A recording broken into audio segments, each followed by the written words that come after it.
ভাইয়া আমাকে 10,000 টাকা ধার দিবেন প্লিজ।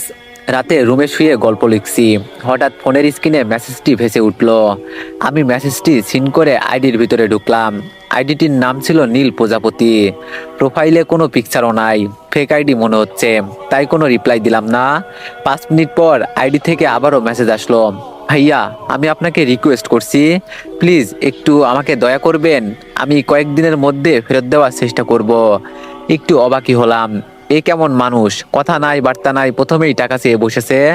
তারপর আমি বিরক্ত হয়ে মেসেজের রিপ্লাই দিলাম, কে আপনি? মেয়েটি বলল, আমি দিশা।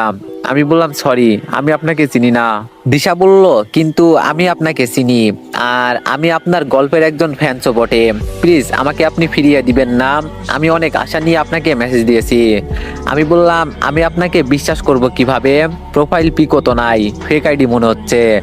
দিশা বলল, প্লিজ আমাকে বিশ্বাস করেন, আমি অনেক বিপদে পড়েছি, না হলে আপনার থেকে কখনোই চাইতাম না। আমি মোটেও ওই ধরনের মেয়ে না। আমি বললাম, আপনি যে মেয়ে, আমার তো এটাই বিশ্বাস হচ্ছে না। দিশা বলল, ঠিক আছে নাম্বার দেন, আমি ফোন দিচ্ছি, তাহলে তো বিশ্বাস করবেন। আমি ভাবলাম একটু মজা নেই, তাই নাম্বার দিলাম। দেখলাম 1 মিনিট পরেই একটা আননোন নাম্বার থেকে মেসেজ আসলো। ফোন রিসিভ করতেই ওপাশ থেকে বলে উঠলো, আসসালামু আলাইকুম। কণ্ঠটা শুনে আমি খাটে বসা থেকে ধরাম করে শুয়ে পড়লাম। মনে মনে ভাবলাম, হাই হাই, এটা কণ্ঠ নাকি অন্য কিছু? মনে হচ্ছে সত্যি কোনো নীল প্রজাপতি আমার কাছে এসে গুনগুন করছে। জন্মের পর কত কিছু মিষ্টি মুখে দিলে কণ্ঠটা এত সুন্দর হয়, তার হিসাব করতে পারলাম না। আমার ভাবনার বিচ্ছেদ ঘটলো মেয়েটির সেই সুমিষ্ট কণ্ঠে। ওপাশ থেকে আবার বলে উঠলো, কি হলো, কথা বলছেন না কেন? সালাম দিয়েছি। আমি তোতলাতে তোতলাতে বললাম, ওয়ালাইকুম আসসালাম। দিশা বলল, এখন বিশ্বাস হয়েছে তো আমি মেয়ে? আমি বললাম, জি। দিশা বলল, প্লিজ আমাকে হেল্পটা করেন, অনেক বিপদে পড়েছি। আমি বললাম, কি সমস্যা বলেন। দিশা বলল, আমি পরে বিস্তারিত আপনাকে জানাবো, এখন এত কিছু বলতে পারবো না। কেন জানি মেয়েটাকে হেল্প করতে আমার মন ছাই দিল। তারপর আমি বললাম, ঠিক আছে, আপনার বিকাশ নাম্বারটা দেন। দিশা বলল, এটাই আমার বিকাশ নাম্বার, এই নাম্বারেই সেন্ড করেন।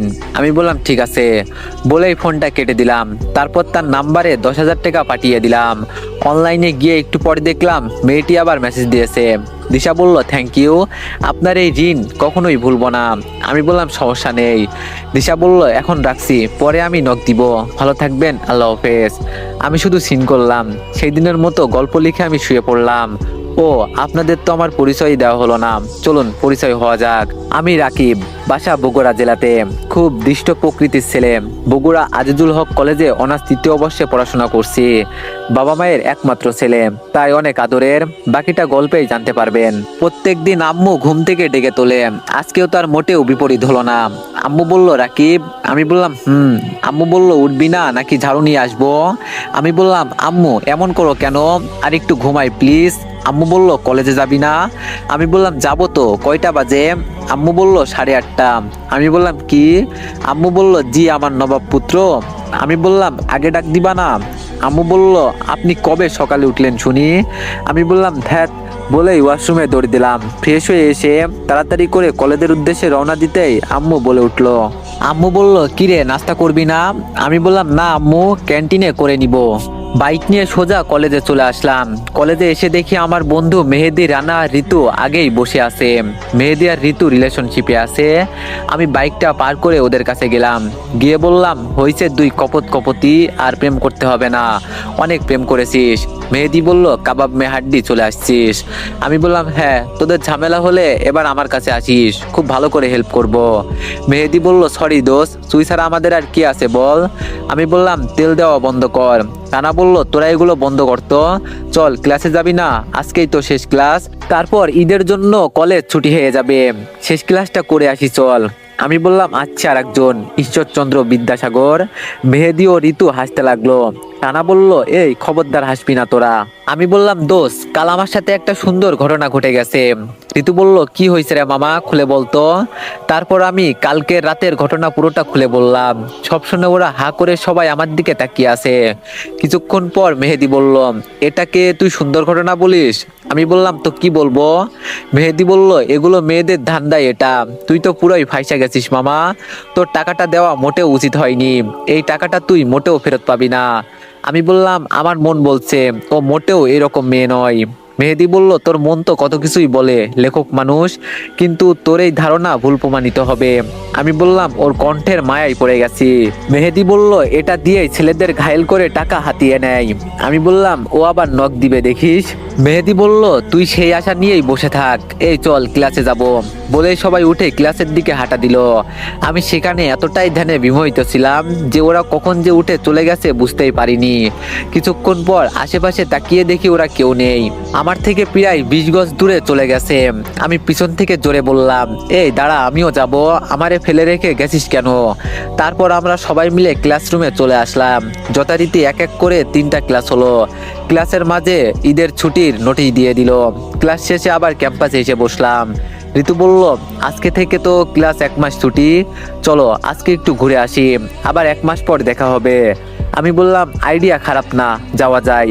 তারপর আমার বাইকে আমি আর রানা, আর মেহেদির বাইকে মেহেদি আর ঋতু উঠেছে। ঋতু মেহেদিকে পিছন থেকে জড়িয়ে ধরে আছে। শালা গার্লফ্রেন্ড থাকলে এমনই হয়। আজ একটা গার্লফ্রেন্ড নেই বলে পিছনে ছেলেকে বসিয়ে নিয়ে যাচ্ছি। আমি শুধু দর্শক হয়ে ওদের এইসব দেখে গেলাম। আজ একটা গার্লফ্রেন্ড থাকলে আমাকেও এভাবে জড়িয়ে ধরে থাকতো। কি ফিলিংস। যাই হোক, আমরা বাইকে অনেক জায়গায় ঘুরলাম। তারপর রেস্টুরেন্টে খাওয়া দাওয়া করে রাতে বাসায় ফিরলাম। কলিং বেল চাপতেই আম্মু এসে দরজা খুলে দিল।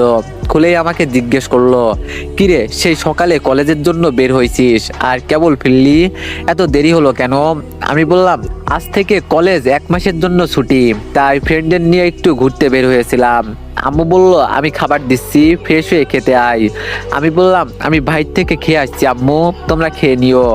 বলেই আমি নিজের রুমে চলে আসলাম। রুমে এসে ফ্রেশ হয়ে নিলাম।